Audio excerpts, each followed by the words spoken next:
পিঠা সমাচার কবিতা। শীতের পিঠা কি এই শীতে তুমি খেয়েছো?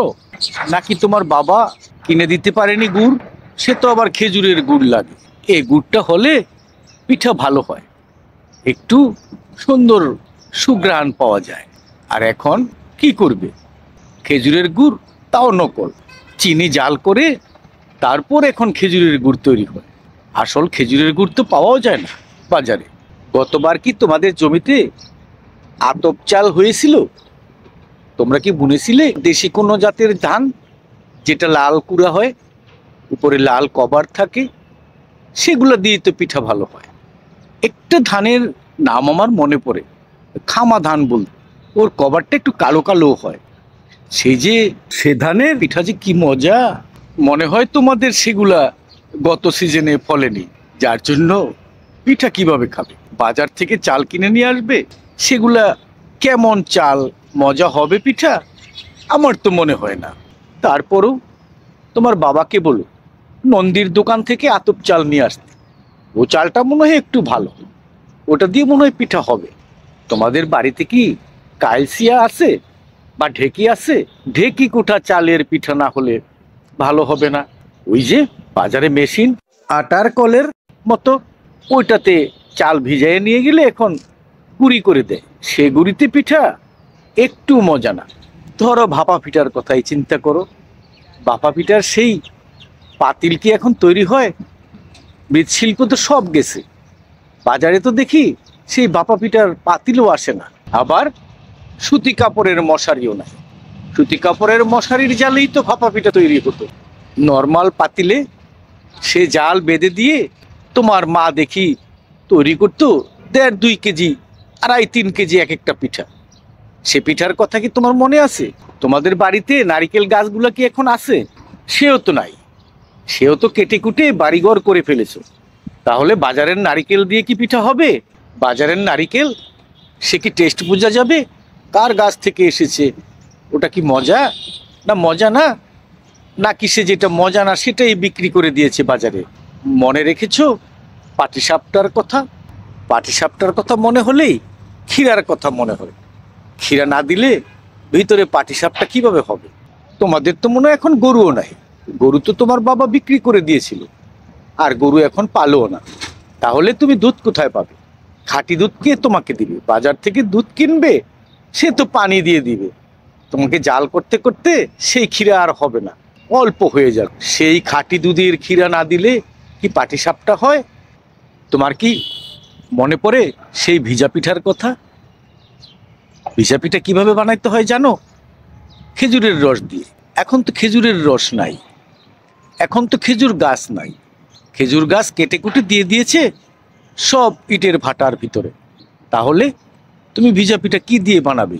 রসের বদলে সেই বাজার থেকে আবার নকল খেজুরের গুড় এনে গুলে টুলে যদি চেষ্টা করা যায়, সেটা কি হয়?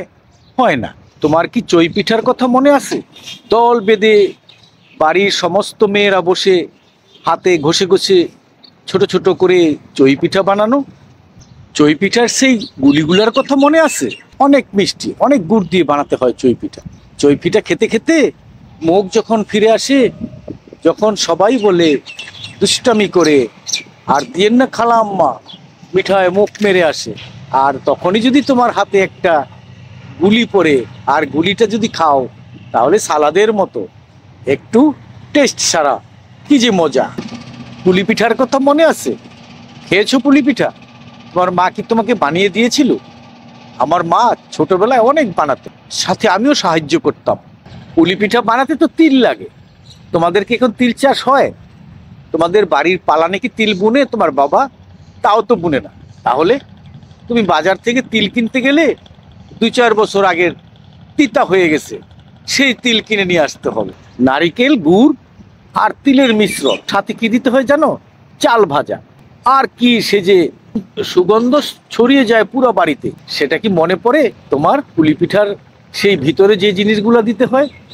তারপরে আসে পুলি পিঠার নকশার কথা। মুড়ে মুড়ে হাতে টিপ দিয়ে দিয়ে নকশা করতে হয়। সে নকশা সবাই করতে পারে না, এক যুগের চর্চা থাকতে হয়, তারপরে তার হাতে পুলি পিঠা সুন্দর হয়। পুলি পিঠা ভাপা পিঠার মতোই বানানো হয়। আবার কেউ কেউ মাটির তাওয়ায় ছেঁকে ছেঁকে বানাতো। আর একদিন গেলে পুলি পিঠা যখন বাসি হয়, বাসি পিঠা ছেঁকে ছেঁকে যখন মা দিত, সে কি মজা। আরো কত রকম পিঠার কথা মনে পড়ে, চালের রুটি, সিটা রুটি, চাপটি। তুমি কি জানো এগুলো যে পিঠা? চাপটি খাইতে এখন নানা রকমের ভর্তা ব্যবহার হয়, শুটকির ভর্তা। তুমি যদি চালের রুটি আর ছিটা রুটির কথা মনে করো, তাহলে কিভাবে সম্ভব? দেশি মুরগির জাত তো এখন নেই। দেশি মুরগির আলু দিয়ে রান্না ঝোল, আর সেই ঝোলে যদি তুমি এগুলা খেয়ে থাকো, তাহলে তোমার মনে আছে। আমি খেয়েছি, আমার তো মনে পড়ে এখন সেগুলার কথা। সবচেয়ে বেশি মজা কাজির চালের চাপটি। তোমাদের এলাকায় হয়, আমাদের ড্যামরায় কিন্তু হয়। সেটা যদি তুমি ভালো করে মশলা দিয়ে, ধনে পাতা দিয়ে, কাঁচামরিচ দিয়ে বানানো হয়, কি যে মজা। চাপটির আবার রকমারি আছে, সিদ্ধ চালের, আতপ চালের, বিভিন্ন রকম। এক একটা কিন্তু এক এক রকম মজা। তোমার কি তেলের পিঠার কথা মনে আছে? কোনো কোনো এলাকায় আবার বোরা পিঠাও বলে। সেই তেলের পিঠা কি দিয়ে বানাতে হতে জানো? কিসে ভাজা হতো? সেটাতেও গুড় লাগে, আতপ চাল আর বাদাম তেল। সেই বাদাম তেল এখন আছে, বাজারে পাওয়া যায়। কত দাম বাদামের জানো? বাদাম তেল দিয়ে তেলের পিঠা না ভাজলে মজা কোত্থেকে পাবে? তেলের পিঠার রং কি হয় জানো? লাল রঙের। আসলে ইন্ডিয়ান রেড, কিন্তু দেখতে লাল রঙেরই হয়। ভাজতে ভাজতে রংটা লাল হয়। আর কেউ কেউ আবার এই তেলের পিঠার মধ্যে কিছু নারিকেলও ব্যবহার করে। শত পিঠার ধরন বাংলায়, সেগুলা এক এক অঞ্চলে এক এক রকম। সব কি আর সব জায়গায় হয়? তারপরেও তো শীত আসলে কিছু পিঠা খেতে হয়, বানাতে হয়। কিন্তু দেশের যে অর্থনৈতিক অবস্থা, তাতে টাকা কোথায়? মানুষের হাতে তো টাকা নাই, পিঠা কি দিয়ে বানাবে? কোত্থেকে এইসব মেটেরিয়ালস কিনবে? সবশেষে এই ডেমরায় তৈরি হতো জ্বালা পিঠা। সেটা কিভাবে তৈরি হতো জানেন? ধানের যে চারা ফেলতো জ্বালা, সেই জ্বালার কিছু উচ্ছিষ্ট দান, যেগুলো শিকড় গজানো, সেই দান দিয়ে বানানো হতো জ্বালা পিঠা। কিভাবে বানাতে হতো সেটা মনে হয় এখনকার মানুষজন জানেও না বা শুনেও নি। খুব পাক পবিত্র হয়ে আমাদের মেয়েরা এই জ্বালা পিঠা বানাতো, কারণ জ্বালা পিঠার মধ্যে আধ্যাত্মিকতা আছে। আপনি যদি 2 কেজি চালের জ্বালা পিঠা বানান, সকালে উঠে দেখবেন সেটা 5 কেজি 7 কেজি হয়ে গেছে।